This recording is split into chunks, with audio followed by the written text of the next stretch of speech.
Yeah.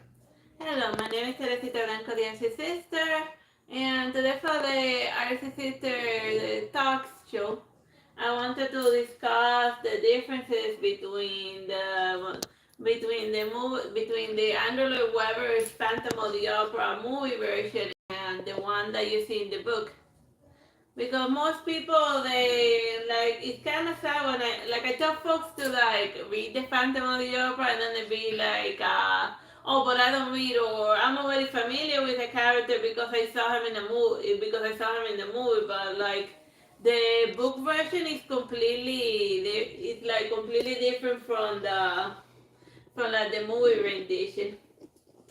So yeah, so like this is the drawing over there is it's just what I drew based on the description of the phantom that I got in the from the book, and I ended up drawing Christine Taller because in the ending scene she kisses him in the forehead, and the only way that she could kiss a guy in the forehead as a show of affection is if the woman is taller than the man that's supporting her.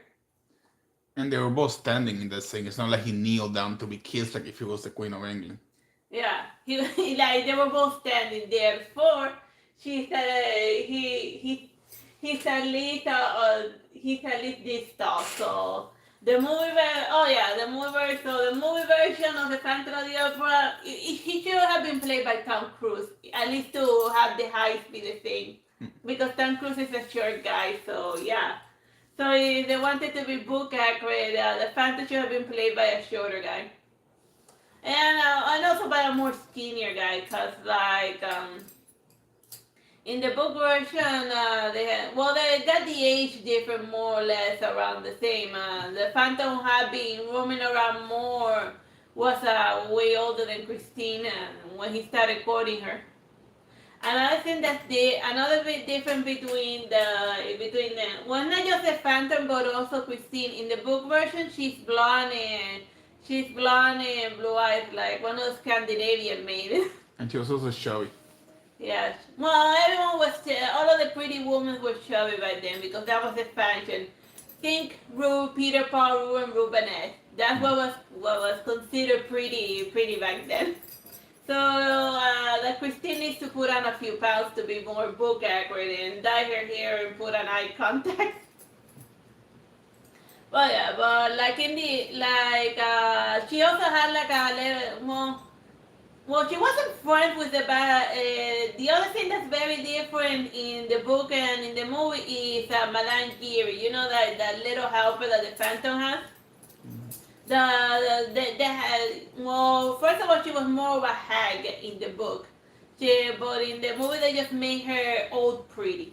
Movie old pretty. That she's an older woman with a daughter, but in the book, they went way out of the way to say that she wasn't pretty to look at. And also the famous chandelier scene. That was just the Phantom of the Opera murdering the woman that was gonna replace Madame Geary in her job. So then she wrote to the Phantom, oh, like I'm gonna lose my job and stuff, cause I'm such a good hostess to you. So then he'd be like, oh, don't worry, I'll take care of it. So then he dropped that shit. Ah, what happened there? You said you said on the controller. Uh, Okay. Something always happens in this thing. I Well, sat on the controller. Well, that's why it's a live show. That's the fun thing about live shows. You never know when disaster strikes. Yeah, this time it was that I sat on the controller. Ah! Uh, I'm like always a disaster, the camera personally.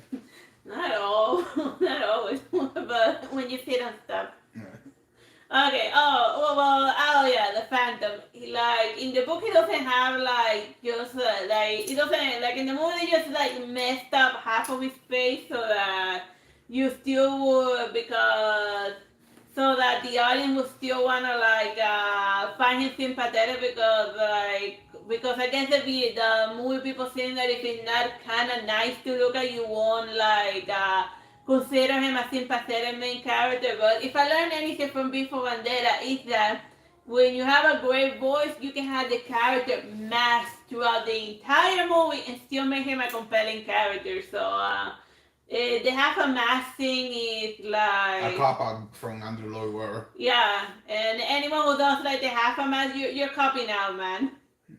Like in the original book, yeah, he wears a full blown mask because he's missing his nose. So yeah, this is tick tick tick. Yeah, he literally says, "I curse the people born with noses." Yeah. Like that's a line in the book. Yeah.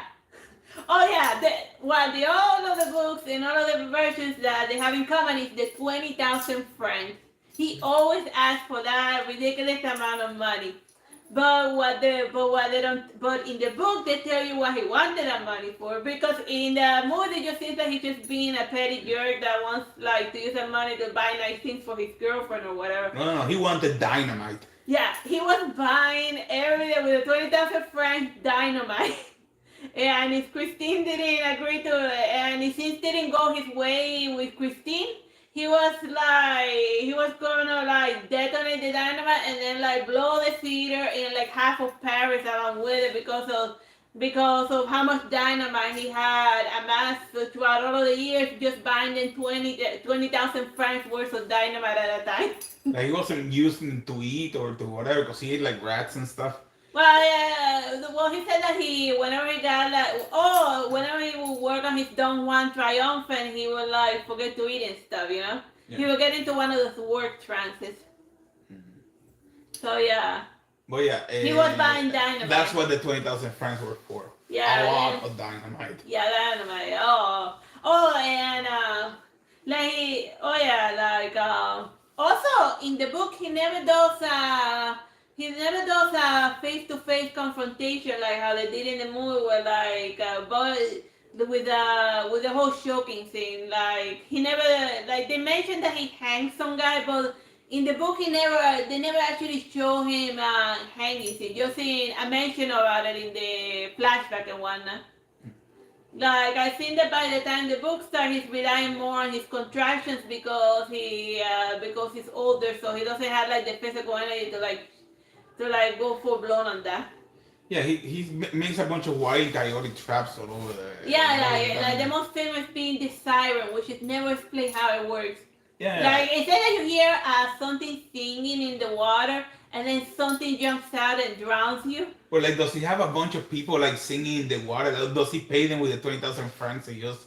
Or is it like a weird robotic contraption that just drags you? Is it Freddy Krueger down there? Not Freddy Krueger, Jason Bourne singing down there.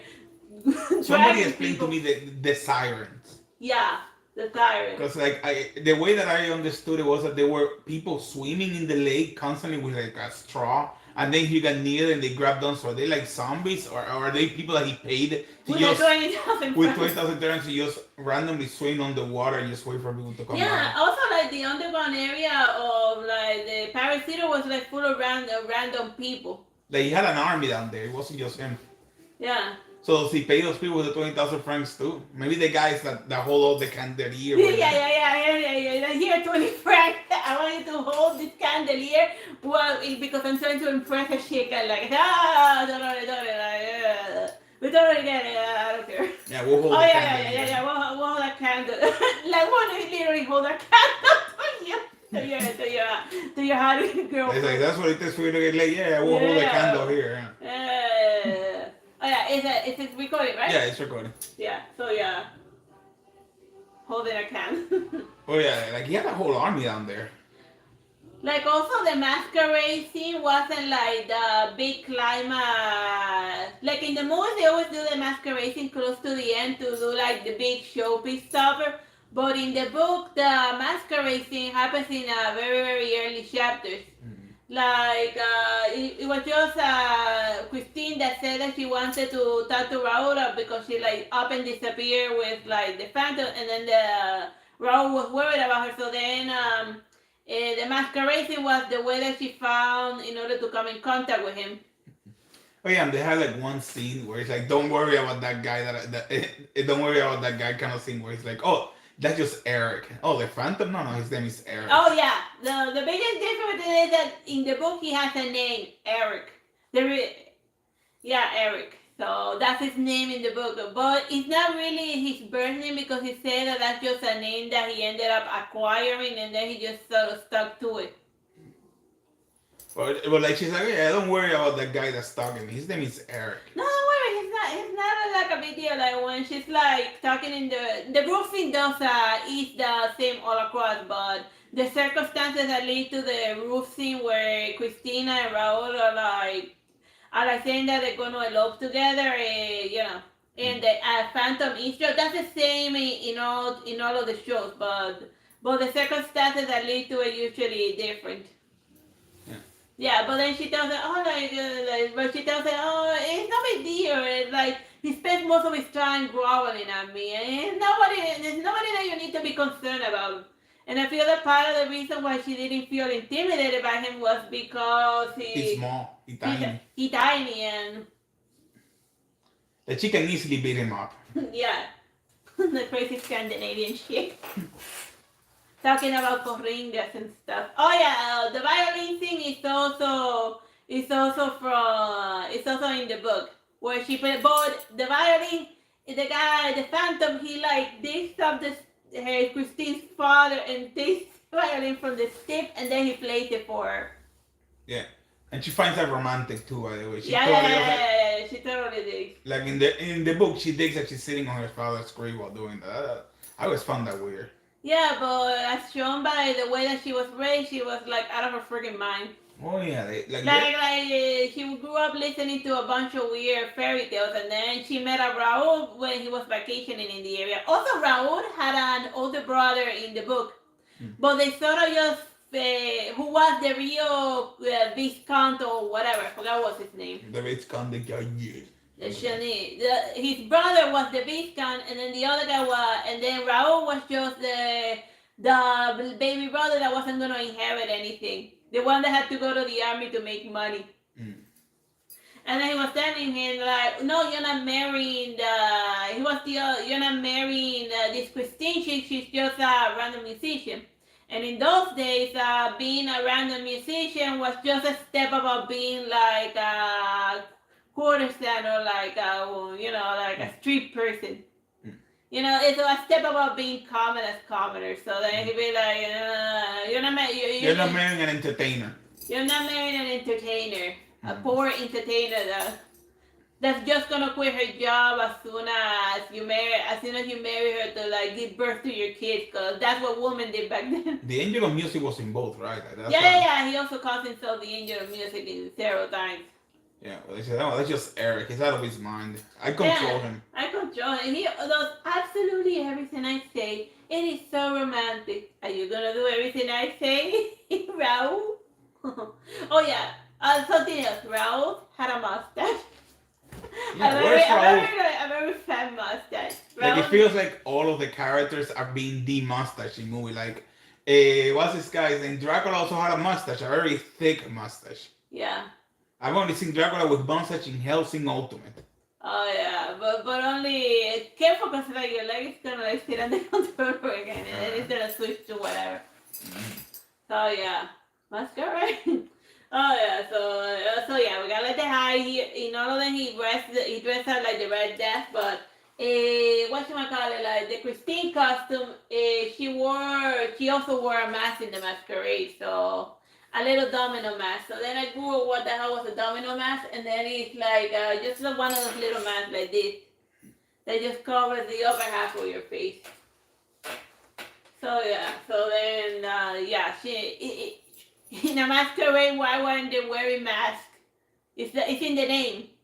Like the whole point of the masquerade was for you to, in the masquerade in those times was for you to like get drunk and not feel ashamed and talk to whoever the hell you want, because as rich people they were constantly like being worried about being judged and whatnot and losing all of their livelihood for talking to the wrong person and the wrong individual for like the 5 seconds, because that's how it was back then. Like people be jerks. Still are, but. Yeah, but there were more. But at least today, like people be like, oh, so it's just another rich guy marrying another gold digger. Whoop-de-doo that. But in those old days, they're like, you weren't allowed to be married a gold digger, because like marriage was a business contract between two families. So since Christy was an orphan entertainer, she just marrying her. It had absolutely no financial gain for Raul's family. And be like, you're marrying for love? What are you doing?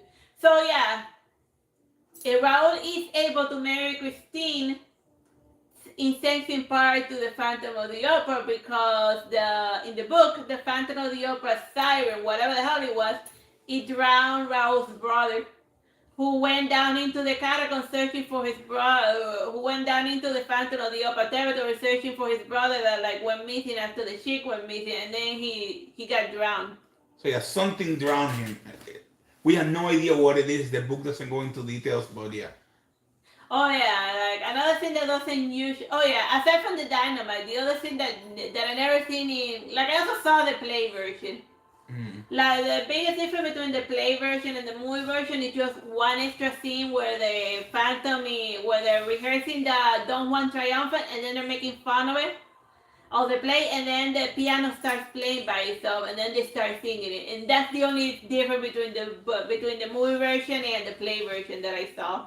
Yeah, like in the book. It just has like in the play version just has a few extra scenes, so.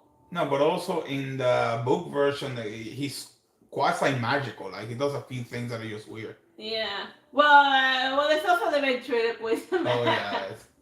Like that's the big, like the climax of the book. Is in the book. It's when you find out that the Phantom is a ventriloquist. Yeah. Like they play that out as if it's the most horrifying thing you could probably find out about a person. And then I start thinking, wait, maybe this book is a comedy. I feel like this is them doing. Is this a big reveal, or are they cracking a joke in a? Like when they say, "Oh, and you're probably wondering why it is that my voice appears familiar. It's because I'm a ventriloquist. Behold, that's my voice appears next to you. Now it's on the other side. It is all my powerful voice." And we're like reading, like, okay, this is okay. weird. Look, I'm making this faster. But in the book, they played him being a ventriloquist as if it was the most impactful thing you could be. Yeah. Like if he had said, I'm an automaton, I would have been less impressed if he had said, I am a ventriloquist. I am two midgets in an overcoat. It would have been just as impressive. I'm a ventriloquist. Like, why was it such a big deal in the book? Like, and somebody who knows the time, maybe, no, ventriloquist was like saying, I know Kung Fu. I'm a ventriloquist. And the reason why Carlotta was croaking like quack quack. Oh, that one's also throughout making Christine's competition Carlotta sound like a frog. Mm-hmm. It wasn't that in the book. It wasn't that he poisoned her. It was that he was using his ventriloquism to make Carlotta think that she was singing like a frog, but it was just him being a ventriloquist. I don't know. Like somehow he went onto the stage, stuck his hand up her, and then he made her talk like a ventriloquist. Yeah, the explanation was ventriloquism. Like, quack. Oh, the ventriloquist thing it's as impressive as saying I'm a hypnotist, which was the big reveal in the Layer of the White Worm of Bram Stoker, and I'd be like, oh, so you're a hypnotist, so I guess if I just turn my head slightly, I can just I'll be okay. I'll be okay. I won't get hypnotized. Yeah, that's a good question. So I gotta just turn my head slightly to the left and I'll be fine there. Or call my demon butler to throw you out of my house. Yeah, everything in the Layer that I won could have been solved if the chick had just thrown the guy out of the house. Yeah. And but she was too British, too well-bred British, or too Victorian to get the time period correctly, too Victorian to rudely dismiss a guy that was coming into her house just to go I feel like I just reading it, and then I'm like, okay, so you are a hypnotist. Like, what part is it? In what way is that scary? That's why they haven't done a movie of the Layer of the White Worm. The big reveal is like, he's a hypnotist. Oh. Yeah. Okay, we're getting sidetracked. Yeah, we're supposed to be in the Phantom of the Opera. Alright, okay, so yeah, 20,000 francs, Madame Jerry being older than what she should. Oh yeah, the Persian. Mm-hmm. For some reason they have in the I never seen a version with a person like completely. Other than the very first one, the very first Phantom of the Opera, which was a silent movie. Just doing a scene, just think of it, doing a story about a guy who uses his voice to like wool a chick. Somebody called opera a silent opera. That would make that would make her like vocal sexual. The people who are attracted to others by their voice. Well, kind of. I mean, I guess she was, but then like they gave her Raul. Yeah, Raul couldn't sing for shit. Like, Yeah. he couldn't sing at all. Yeah. And he didn't have any money. I guess he just had looks. Well, he had money. He ended up getting money because his brother, because the Phantom drowned that guy's brother. So then by default, it went to the younger brother.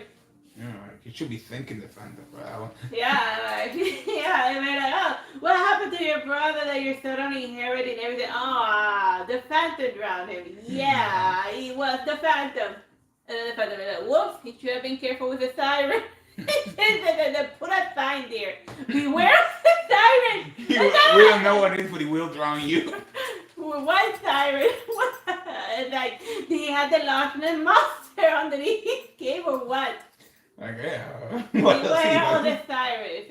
So he said, beware of the mermaid, beware of the flying harpy. Like, I would give all the money in the world to the person who puts the scene of the grasshopper and the scorpion. Oh, yeah. Somebody, go into the grasshopper and the scorpion. Like when he's telling to Christine to decide whether to stay with him or not, instead of being clear about it, he brings out a grasshopper and the scorpion. A golden one. This is why they're gold. And then he tells you like, be careful because the grasshopper jumps.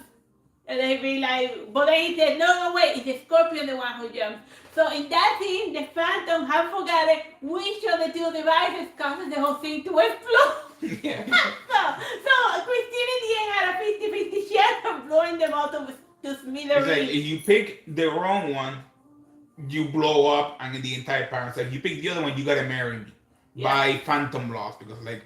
Yeah, it's the weirdest proposal in the history of like instead of giving her a wedding ring, he brought her a gold statue of a scorpion and a gold statue of a grasshopper and told her to pick one. And then depending on what she picked, if they didn't blow up, they had to get married. Oh yeah. Also another thing that's not it was lightly shown in the movie, the hollow mirrors, but they just made it like a funhouse mirror. But that's the part that's the most magical over there is the weird mirror that was made to resemble the jungle that the Phantom built on the ground. And like the way it was described, like it sounded like a weird magical out of place. It sounded like the holodeck from Star Trek. He could make any hologram show up over there.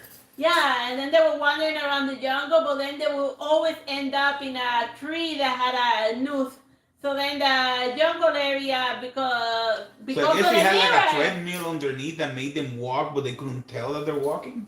No, I don't know. And then they would always end up hanging, and then the area would get slowly hotter and hotter until the only relief that you could find from the heat was to hang yourself.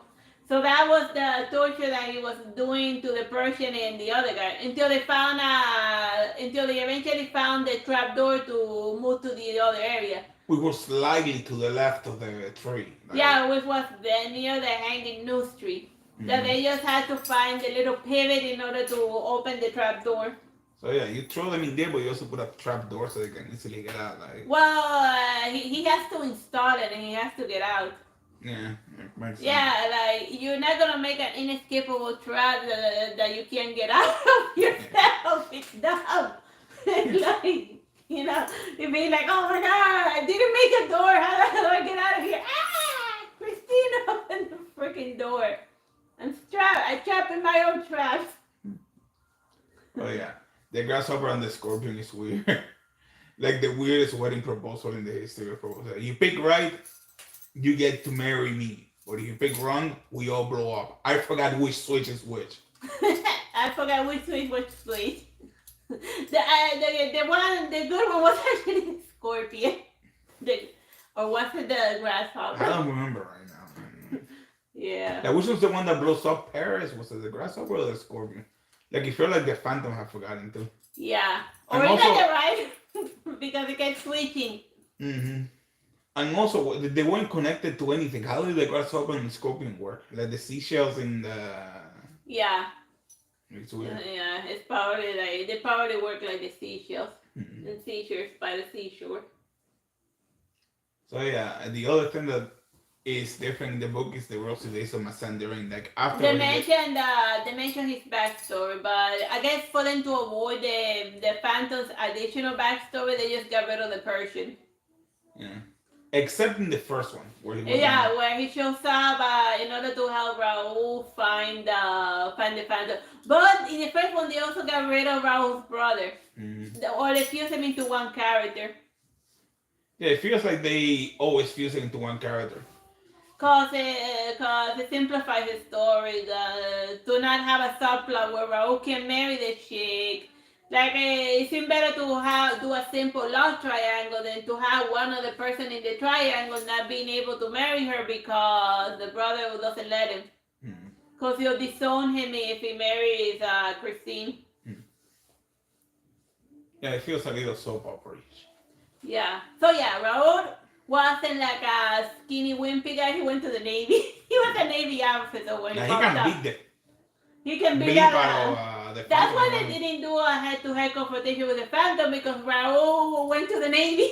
So yeah, like Raul, you gotta beat him up a little more Yeah, I think Gaston from Beauty and the Beast with a mustache. with the mustache. Yeah, you gotta beef him up a little more. Like he's a dozen eggs a day. So now he's as big as a truck.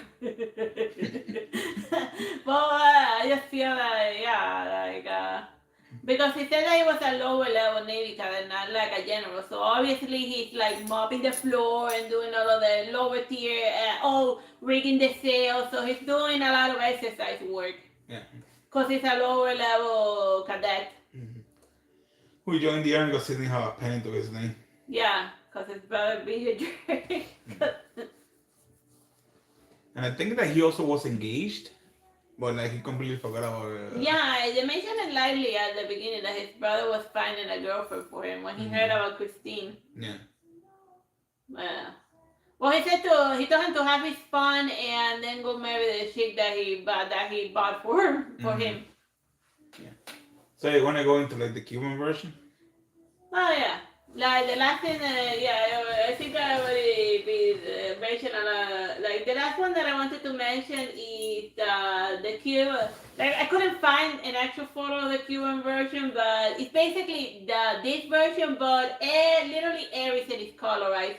Like in the Cuban version, it wasn't just the opera scene that was colorized, but like everything, and it was also dubbed over.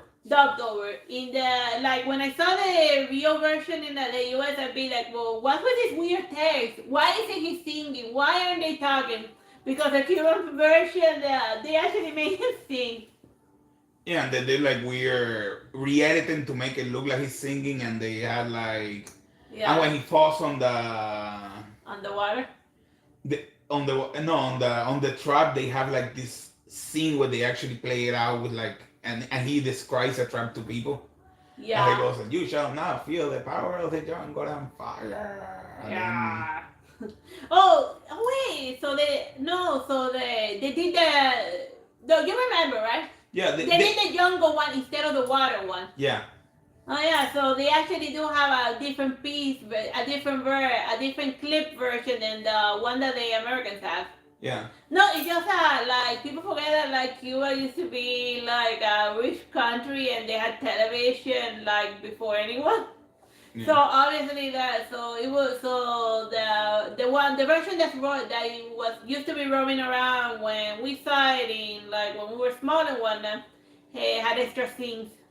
Like I feel like they stitched different scenes from different versions together into like a longer movie, using some from the old version, some from the Hammer version, some from this, and then they made like a whole movie because there isn't enough footage of this one alone to make a full feature length film. Yeah, so maybe it dubbed.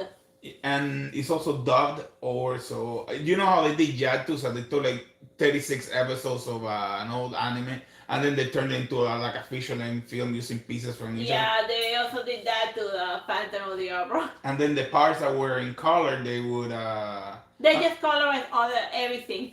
Yeah, so you will see the Phantom looking different in various different scenes. Sometimes. Sometimes. But since he was always wearing a mask, nobody knows the difference. Yeah. And they always the chick is usually like done up in a very similar way. Mm.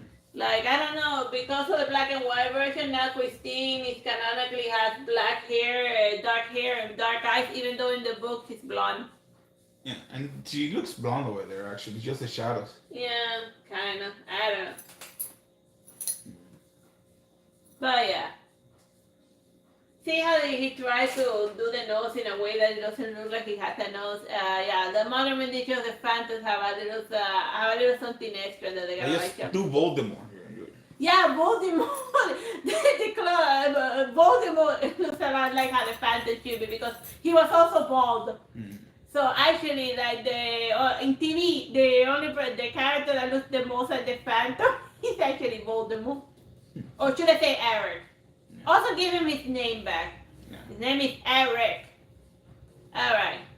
I think we run this topic into the ground. I hope you have fun. Bye bye. God bless.